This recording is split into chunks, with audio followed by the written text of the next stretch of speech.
Learning styles for machine learning and natural language processing.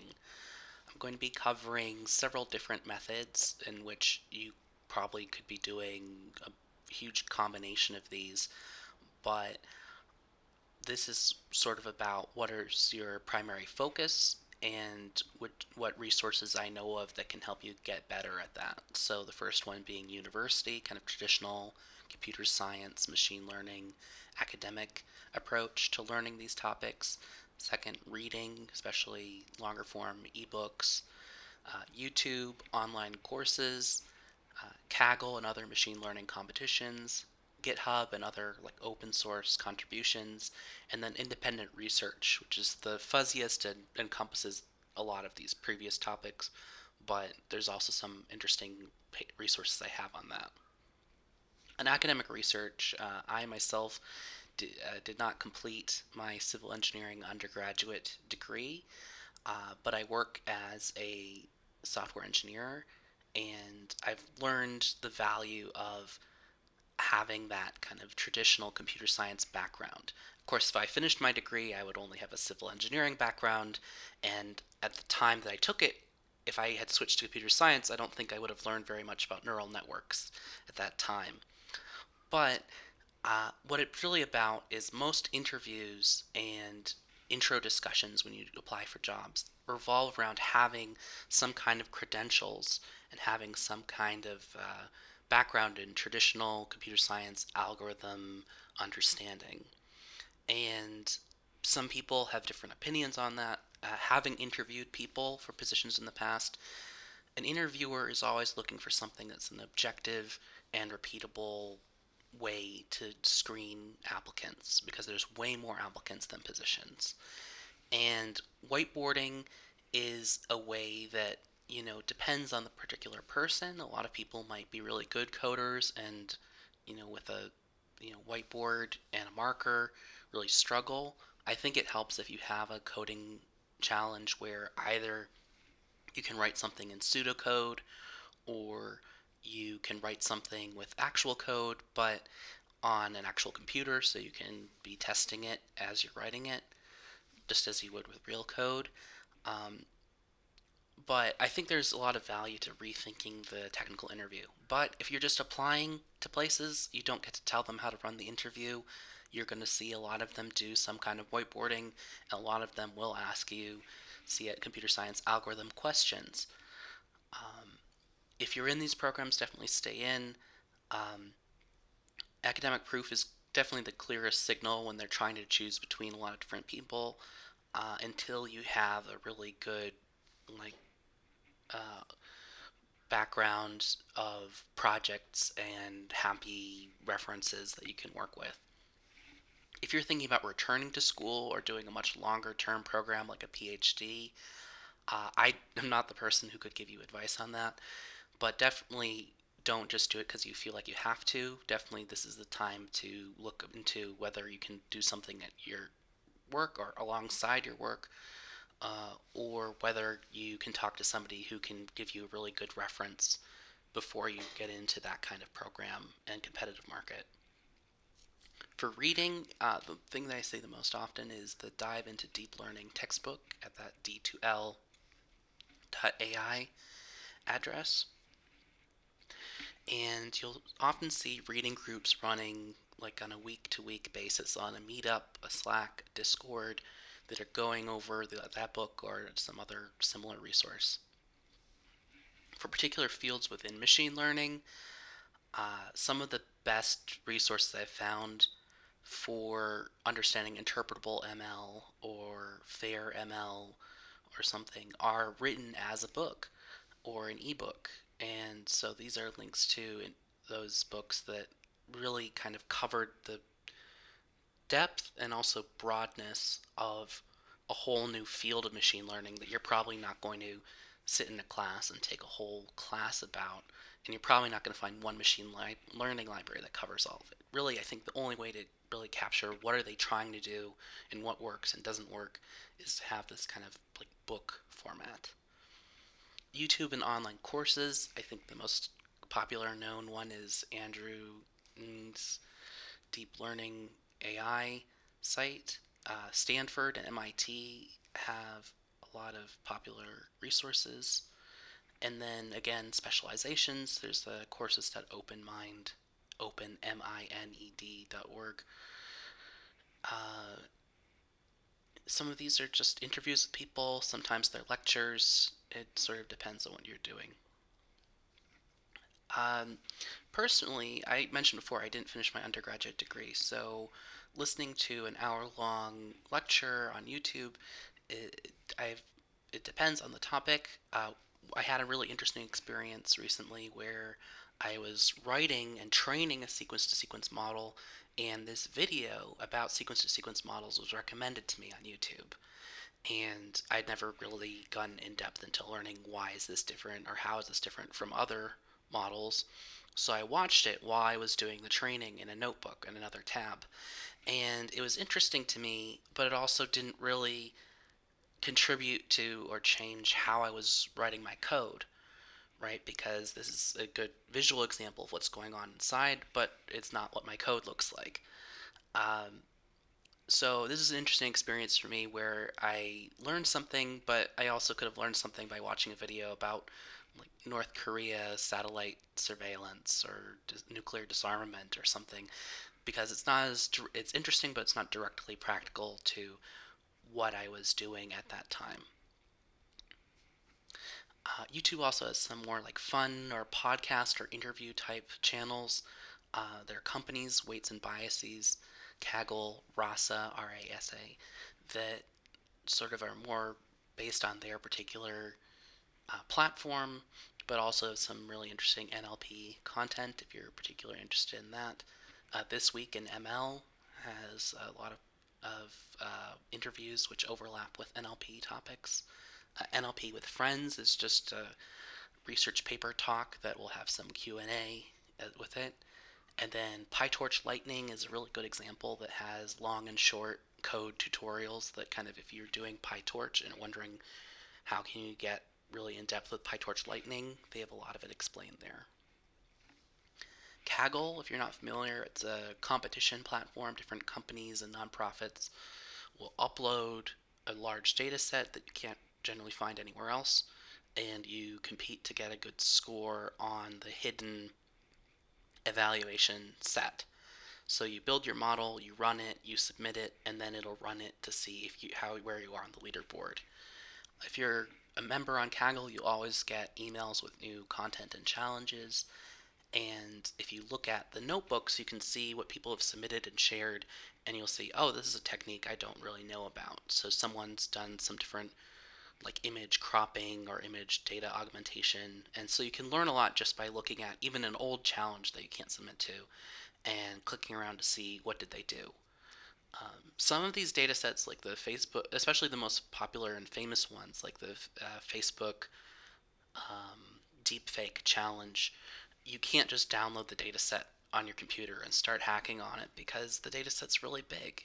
And you can't just run it on one GPU on Google Colab because the data set's really big. So it's up to you whether you just want to download a few videos and then, do your own project, or you want to collaborate with other people, or maybe you work at a research lab where this isn't a problem, in which case, you're already on track to doing something, you know more about this than I do.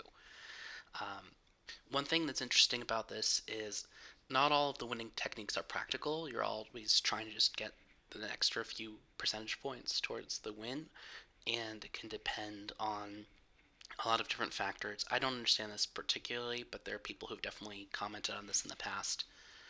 And I'd also say, kind of a criticism about Kaggle is these two posts, which are really interesting. One is AI competitions don't produce useful models by Dr. Luke Rainer. Okay, I just have his WordPress there. But this is a really long form post about, because it's a very small data set, the differences between the top 5 or 10 Kaggle submissions uh, are a few small percentage points or tenths or less of a percentage point, which are not statistically significant if you look at it from a statistics perspective. And the deepfake challenge was something where people found a solution. One team had found a solution, but it used external data sources. So if you were a company and you just wanted to get something that worked, you could find as much data sources as you want, and so is it this the most effective solution? But because this is a challenge that said you must use these particular resources and never use other resources, the first place team, the way they had done something, I don't. Maybe you can find other YouTube videos that go into particulars of the deepfake detection challenge and this particular solution that was removed.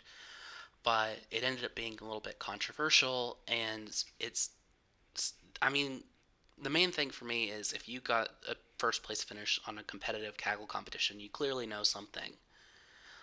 But people get into like very inside baseball about whether Kaggle is real or whether Kaggle is the best way to learn how to do your job. So it's something that's interesting. You can look into and read into this if you want.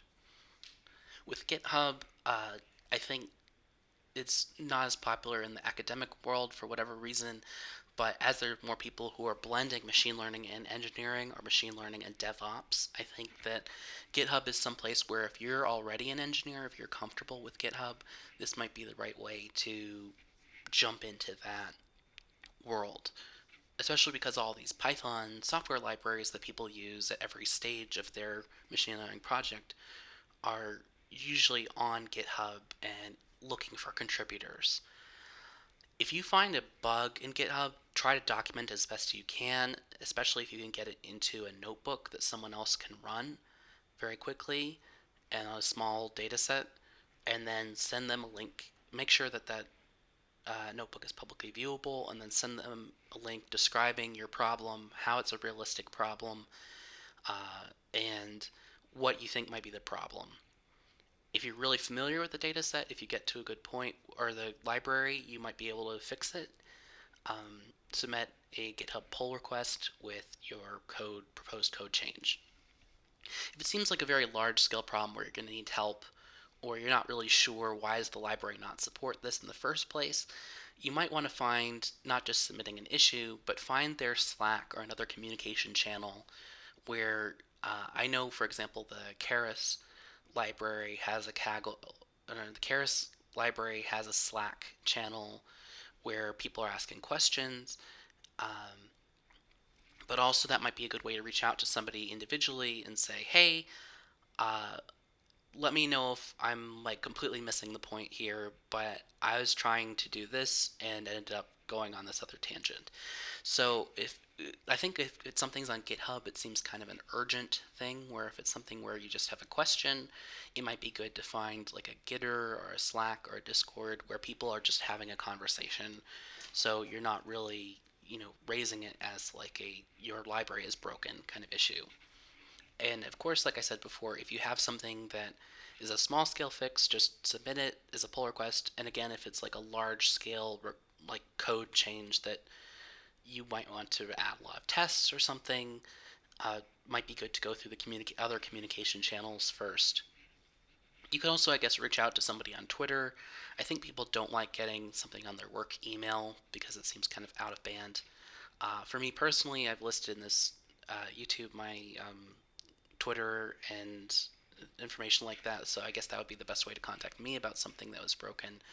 Um, but yeah, I think definitely if you want to be, if you already know these people, maybe you can just kind of, however you've talked to them previously. Um, but it's sort of a mixed bag of how you want to contact people on GitHub. For machine learning engineering specifically, this is a Twitter thread that continued from Shreya about how they're interviewing people for machine learning engineering positions and some things that people should know in order to be very competitive in that space. So definitely read into that a little bit more. And again, this machine learning engineering job is different from a job that's just like maintaining different machine learning Python libraries. So yeah, there's a lot of content there. For independent research, this is I think what I'm doing at this point. How I would characterize what I'm doing, you draw from a lot of the different previous methods. Uh, One thing that I'd say against it, or that's more difficult, is jumping into real collaboration, like with finding somebody who's in academia or in industry and saying, "Oh, I want to work with you on this." It's a little weird if you're not yourself in an industry or academic lab where it's easy to understand what you're doing and what your commitment level is. For submitting papers, I do work at a university, so I do have access to archive, but I want to collaborate with somebody who's already in this field to make sure that they're benefiting and also that I'm not like stepping on somebody's toes by saying, "Here's my crazy idea." I think if you decide I'm going to spend, 6 months, a year, 18 months on independent research, you have to say, how does this compete? How do I balance this with having a full-time or part-time job? And how will, when I apply to a new job that is a machine learning related job, how will I prove my effort to other gatekeepers through open source libraries, through Kaggle competitions, through submitting a paper to a conference? And I think kind of my go-to thing that I go back to a lot on this is this post from Emil Wallner, who says pick 3 of these topics: top 20 in a machine learning competition, a published paper, machine learning consulting job,